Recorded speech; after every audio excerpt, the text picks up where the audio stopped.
Alright, now that we've uploaded the file and sent off our email, I like to do a little bit of file cleanup just to let myself know that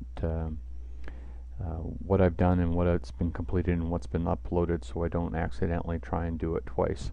So I'll go back to my Excel spreadsheets, and so I'm on the Bantam sheet here, and I can tell that these have been loaded, and then the reason being is I can see how I created those files, and plus I had just done it.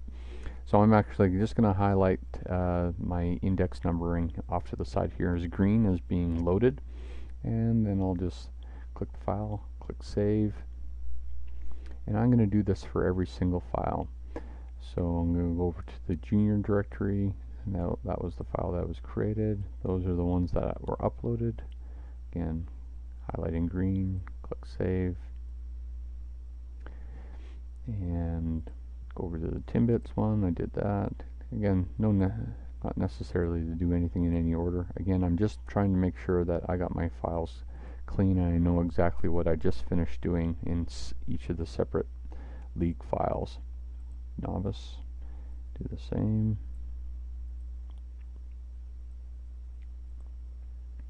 And I do choose to make this manual because if you do automate it, you're gonna, or build macros, it's just you will end up with conflicts perhaps if you want to build the file and you forgot something or an error created. So again, it is a little tedious, but it will save you hours and headaches, and it will keep your files all organized. Okay, just got the midget file to do.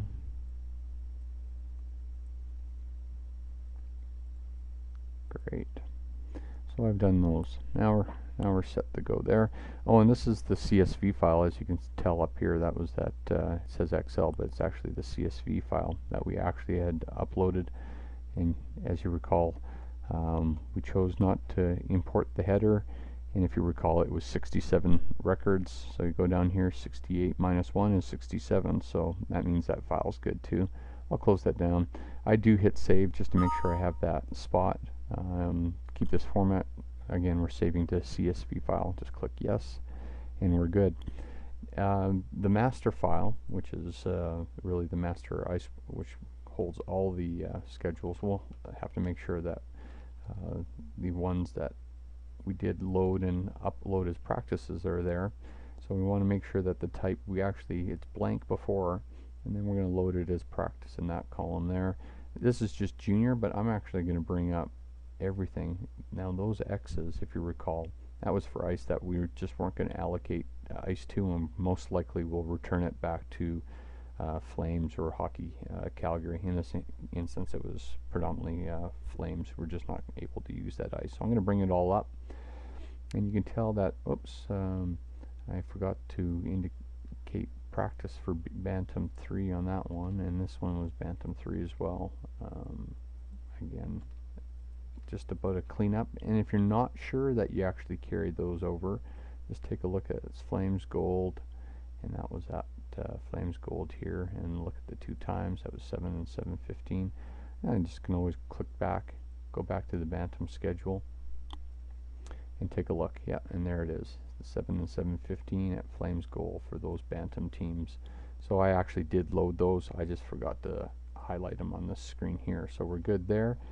And if you want to now, if you add these up, that's going to count to 57. Oops, you can't quite see it below there, but 57. Wait a sec, that doesn't match the 67 records. If you recall, we actually had split ICE or created shared ICE, and it creates a separate row.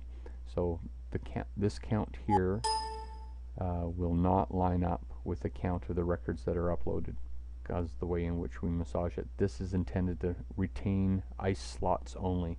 Like some of these 75-minute slots will split, and of course you would have seen that on the previous video. And now that I've uploaded those, I'm going to actually highlight those in green as well. And I do know I got these X's here, and I'm going to take a look at the today is when I'm recording this is March the 1st, so I got actually a couple weeks here. So just in case I have a team that changes their mind or wants to practice longer, or maybe wants more practice because they have a tournament, in late March and they want to get more ice time, and they had previously said no, but they get into a tournament and now they need ice time. So I'm going to actually hang on to this ice for just a bit, probably for another week, and I'll return it back to Flames. But I've marked it as X, but I have it as open. In other words, I have not returned it. I haven't marked it being returned over in this column here. So it knows that I'm sitting, the model knows that it's sitting and waiting for me to do something with it. So that's the finalizing or next steps behind just keeping your models up to date.